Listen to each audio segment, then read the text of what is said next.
সোমাই পাপা মোৰ এতিয়া পইচাই নাই ন তই এটা কাম কৰ তই মাৰ পৰা খুজি মেলি দি দে পইচা কে লাগে আকৌ কেলে সাহায্য বিচাৰি অহা নাই জানো আৰে আঙ্গুলে কি কথা কইছে মা মু মাষ্টৰনি দেউতা চাকৰি কৰিল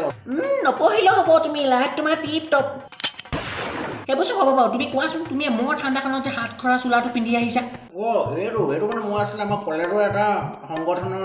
মেম্বাৰ যে এইটো কাৰণে মোৰ মানে টেষ্টটো গৰম উঠি থাকে এইটো কাৰণে হাত চোলা পিন্ধি আহিছোঁ গৰম উঠে ন বেছিকৈ গৰম উঠিলে ক'বা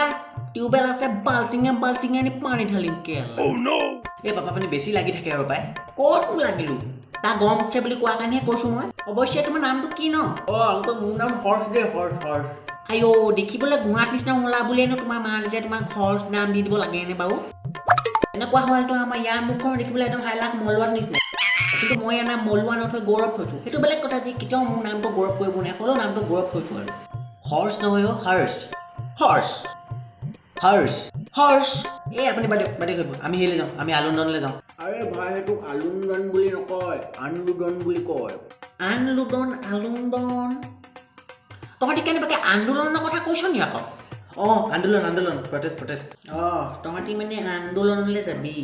হ'ব বাৰু যাবি কিন্তু মোক তাৰ আগতে কচোন তহঁতি দুয়োটাই এই আন্দোলন মানেনো কি আন্দোলন মানে প্ৰটেষ্ট আকৌ সেইটো জানো আন্দোলন মানে যে প্ৰটেষ্ট হ'ব বাৰু তহঁতি কচোন মোক প্ৰটেষ্ট মানেনো কি কচোন তহঁতি দুয়োটাই প্ৰটেষ্ট মানে আন্দোলন ফুলনি মানে বাগিচা মানে ফুল খেলা নাই ভালকৈ ক প্ৰটেষ্ট মানে কি আন্দোলন মানে কাৰণ আমাৰ বাংলাদেশী গো বেক দেশ প্ৰেম মই নাজানো তহঁতি আন্দোলন বোলা বস্তুটো এটা ফেশ্বন বোলে পেলাইছ মুখত এবাল্টিং পিক জিভা আগত উভত মাক লৈ তহঁতি আন্দোলন কৰিব যাওঁ যদি দেশৰ কাৰণে সঁচাকৈ কিবা এটা কৰিবলৈ মন আছে তেনেহ'লে ভালকৈ পঢ়ি শুনি আমাৰ এই ৰাজনৈতিক দিশটোক অলপ ভাল কৰিবলৈ চা